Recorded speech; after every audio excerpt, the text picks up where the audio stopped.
আসসালামু আলাইকুম বন্ধুরা। এবারে বাড়িতে এসেছি আমার নানা মারা যাওয়ার উদ্দেশ্যে। তো প্রতিবারই বাড়িতে আসা হলে আমি একটু আমার বাগানটার দিকে আসি, ঘুরে যাই। ভালো লাগে আসলে একটু। তো গাছে এখন লেবু নেই, ফুল আছে। সব গাছেই মোটামুটি ফুল এসেছে। লেবু তো থাকে না, যে লেবু একটু ধরে সেটা তো মানুষে পেড়ে নিয়ে যাই, খেয়ে নেয়। সেটা তো আমি আপনাদের সাথে বরাবরই শেয়ার করি, দেখাই। এবারও আসলাম। এবার গাছের পরিস্থিতি শীতের শেষের দিকে তো পাতা ঝরে যাচ্ছে। এই যে নিচে অনেক পাতা পড়ে আছে গাছের। তো পাতা পড়ে যাচ্ছে, নতুন করে ফুল আসছে, নতুন ভাবে লেবু ধরবে আশা করি। গাছটা আসলে লেবু গাছ ছেটে দেওয়া দরকার, তাহলে মনে হয় ভালো হয়, গাছটা ঝাঁকড়া হয়, বেশি লম্বা হয় না। এই ওপরের এগুলো কিন্তু এগুলোতেও ফুল চলে এসেছে। এই যে ছোট ছোট লেবু কয়েকটা দেখতে পাচ্ছি এই গাছটাতে আছে, ছোট লেবু কয়েকটা আছে, তবে সেগুলো না থাকার মতো কম পরিমাণে খুবই। গাছগুলোর অবস্থাও মানে একটু কেমন জানি লাগছে শীতের কারণে হয়তোবা। তো যাই হোক, আহ, লেবু ধরবে আবারও আশা করি।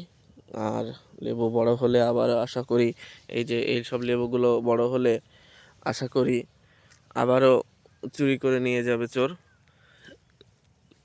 চোরের পেটেই যাক, তাও তো আল্লাহ দেখা যাচ্ছে যে এর মাধ্যমেও কিছু সোয়াব দিতে পারে, যে আমার বাগানের লেবু খেয়ে কিছু মানুষের, বা যদি একজনেই এই কাজ করে থাকে রেগুলার, সে একটা মানুষের তো অন্তত কিছুটা হলেও খাবার হয়, বা একটু চাহিদা পূরণ হয়।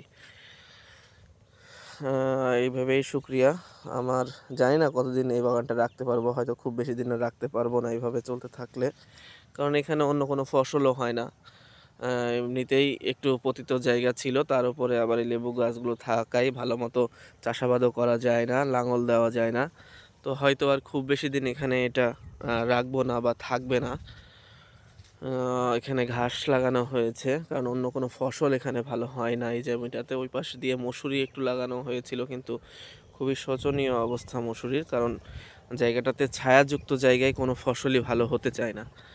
তো দূর থেকে দেখেও বাগানটা আমার দেখলে ভালো লাগে, যে গাছগুলো সেই কত ছোট এনেছিলাম, অনেক দূর থেকে পরিশ্রম করে এনেছি, মানুষ নিয়ে লাগিয়েছি।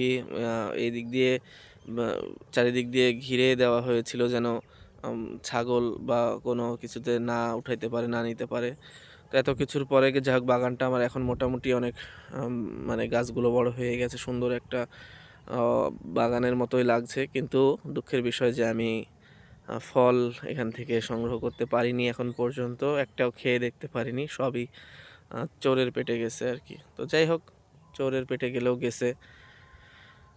তো জানি না কতদিন থাকবে এখানে আমার গাছগুলো। তো এই হচ্ছে গাছের পরিস্থিতি। সবাই ভালো থাকবেন আপনারা। আমি বিদায় নিচ্ছি। আল্লাহ হাফেজ।